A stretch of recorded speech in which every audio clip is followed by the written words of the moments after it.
उधर बड़ी खबर आई, अमेरिका और ईरान के बीच तनाव युद्ध के मुहाने तक पहुंच गया है, क्योंकि ईरान के एक न्यूक्लियर रिसर्च सेंटर के पास जोरदार धमाका हो गया। ईरान के मीडिया के मुताबिक विस्फोट इतना जबरदस्त था कि अगर वो न्यूक्लियर सेंटर पर हुआ होता तो पूरे ईरान में भयानक तबाही मच सकती थी।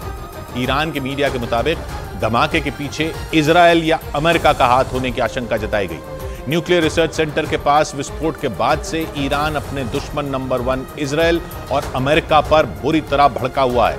वहीं इजराइल को भी ये आशंका है कि गाजा में सीज फायर खत्म होते ही ईरान उस पर हमला कर सकता है, लेकिन ईरान के हथियार उठाते ही सीधे सीधे अमेरिका इस महायुद्ध में कूद पड़ेगा।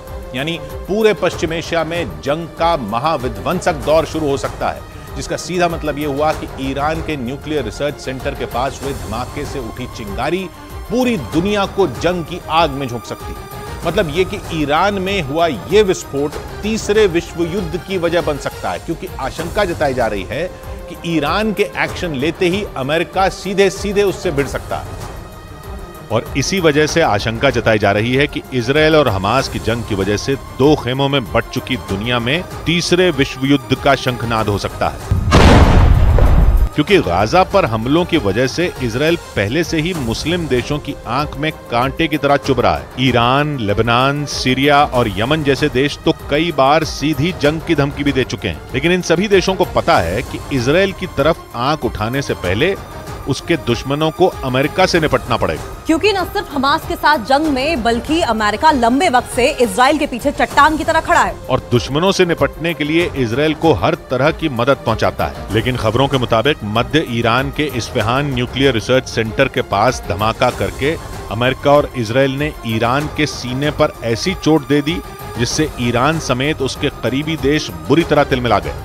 और इसी वजह से ईरान को शक है कि अमेरिका और इजराइल ने मिलकर उसके न्यूक्लियर रिसर्च सेंटर के पास धमाके को अंजाम दिया। खबरों के मुताबिक अमेरिका की धमकियों को दरकिनार करते हुए ईरान परमाणु हथियार बनाने में जुटा है। इसी वजह से अमेरिका उसे किसी भी कीमत पर सबक सिखाना चाहता है, जबकि ऐसी कई वजह हैं जो ईरान के न्यूक्लियर रिसर्च सेंटर के पास विस्फोट में इजराइल का भी हाथ होने की तरफ इशारा करती है, क्योंकि ईरान इजराइल का कट्टर दुश्मन है। अमेरिका की तरह इजराइल भी लंबे वक्त से आरोप लगाता रहा है कि ईरान दुनिया की नजरों से छिपकर परमाणु बम बनाने में जुटा है, जिसका इस्तेमाल वो उसके खिलाफ कर सकता है। इसलिए वो कभी नहीं चाहता कि ईरान के हाथों परमाणु बम आए। ईरान का परमाणु कार्यक्रम इजराइल के लिए सबसे बड़ा खतरा है। इजराइल को शक है कि सिर्फ 7 दिन के अंदर ही ईरान एक साथ 3 परमाणु बम बना सकता है। इस बात की आशंका अमेरिका और संयुक्त राष्ट्र की रिपोर्ट में भी जताई जा चुकी है, क्योंकि इजराइल को डर है कि अगर ईरान के हाथ में परमाणु बम आ गया तो सबसे पहला हमला वो उस पर ही करेगा। और अगर ऐसा हो गया तो न सिर्फ पश्चिम एशिया बल्कि पूरी दुनिया में परमाणु युद्ध शुरू हो सकता है, क्योंकि अमेरिका पश्चिम एशिया में अपने दबदबे को कायम रखने के लिए ईरान पर एक्शन लेने से पीछे नहीं हटेगा। खबरों के मुताबिक गाजा पर इजराइल के हमलों के दौरान पश्चिम एशिया के अलग अलग देशों में चरमपंथी संगठनों ने अमेरिका के ठिकानों पर जबरदस्त हमले किए और उन हमलों में अमेरिका को भारी नुकसान हुआ। न्यूज एजेंसी रॉयटर्स के मुताबिक अमेरिका ने सीरिया और इराक में अपने ठिकानों पर हमले के पीछे ईरान का हाथ बताया था। और खबरों के मुताबिक अमेरिका किसी भी कीमत पर ईरान को उसके किए की सजा देना चाहता है और ईरान के न्यूक्लियर रिसर्च सेंटर के पास हुए विस्फोट को भी अमेरिका के गुस्से का नतीजा बताया जा रहा है। एक दूसरे के कट्टर दुश्मन अमेरिका और ईरान में कई दशक से पश्चिम एशिया में वर्चस्व की जंग छिड़ी है, क्योंकि पश्चिम एशिया में अमेरिका के दबदबे के लिए ईरान ही सबसे बड़ी चुनौती है। खबरों के मुताबिक बीते 1 महीने में ईरान समर्थित चरमपंथी संगठनों ने सीरिया और इराक में अमेरिकी बेस पर 66 से ज्यादा हमले किए और उन हमलों ने दोनों दुश्मनों के बीच जंग की सुलगती आग में घी डालने का काम किया है। जिसके बाद पलटवार करते हुए अमेरिका ने 2 हफ्ते पहले सीरिया में चरमपंथी संगठनों के ठिकानों पर जोरदार हमले कर दिए थे। लेकिन ईरान को सबक सिखाने की अमेरिका की कसम सीरिया में उसके समर्थित चरमपंथी संगठनों पर एयर स्ट्राइक से पूरी नहीं होने वाली। और खबरें तो ये भी हैं कि पश्चिम एशिया में भड़की जंग का दूसरा चैप्टर गाजा में इजराइल का सीज फायर खत्म होने के बाद शुरू हो सकता है, क्योंकि न्यूक्लियर रिसर्च सेंटर के करीब धमाके के बाद ईरान का पारा चढ़ गया, तो वहीं अमेरिका ने भी ईरान को घेरने का विध्वंसक प्लान तैयार कर दिया। ईरान के मीडिया के मुताबिक पश्चिम एशिया में बढ़ते तनाव को देखते हुए अमेरिका ने फारस की खाड़ी में अपनी नौसेना के स्ट्राइक ग्रुप को तैनात कर दिया। अमेरिकी नौसेना की ये टुकड़ी युद्धपोत पर तैनात रहकर दुश्मनों के हमले का जवाब देती है और जरूरत पड़ने पर जबरदस्त हमले भी कर सकती है। अमेरिकी राष्ट्रपति बाइडेन ने ईरान और उसके करीबियों को घेरने के लिए फारस की खाड़ी में अपने खतरनाक युद्धपोत और परमाणु पनडुब्बी पहले से ही तैनात कर रखे हैं, क्योंकि अमेरिका और इजरायल को डर है कि गाजा पर सीज फायर खत्म होते ही जंग का चैप्टर 2 शुरू हो जाएगा, जिसमें उनकी लड़ाई सीधे सीधे ईरान से हो सकती है। और इसका ट्रेलर भी दिखना शुरू हो गया।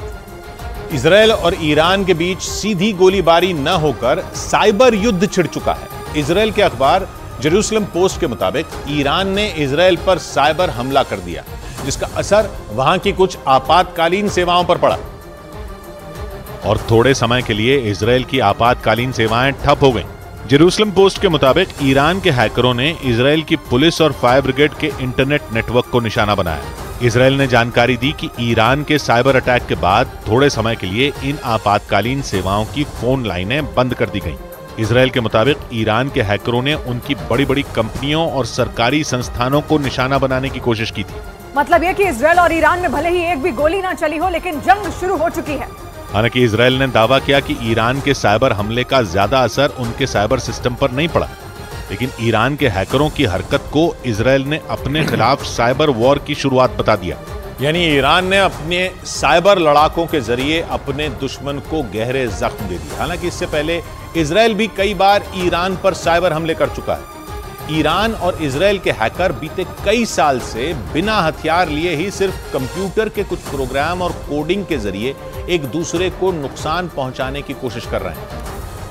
मतलब यह कि वो बिना गोली चलाए, बिना मिसाइलें दागे और बिना बम फोड़े दुश्मन को पटखनी देने की कोशिश में जुटे हैं। साइबर युद्ध एक ऐसा युद्ध होता है जो इंटरनेट और कंप्यूटर के जरिए लड़ा जाता है। साइबर वॉर में तकनीकी तरीकों से दुश्मन पर हमले किए जाते हैं, यानी लड़ाई सैनिकों के बीच न होकर कंप्यूटर प्रोग्रामिंग के एक्सपर्ट हैकरों के बीच होती है। दुनिया भर में तेजी से बढ़ती तकनीक और उस पर इंसानों की निर्भरता की वजह से साइबर वॉर को लेकर चिंताएं भी बढ़ रही हैं। दुश्मन देश को चित करने के लिए उसके साइबर सिस्टम में वायरस डालकर और हैक करके उसे ठप कर दिया जाता है। और कुछ ऐसी ही कोशिश ईरान और इजरायल एक दूसरे के खिलाफ बीते कुछ साल से करने में लगे हैं।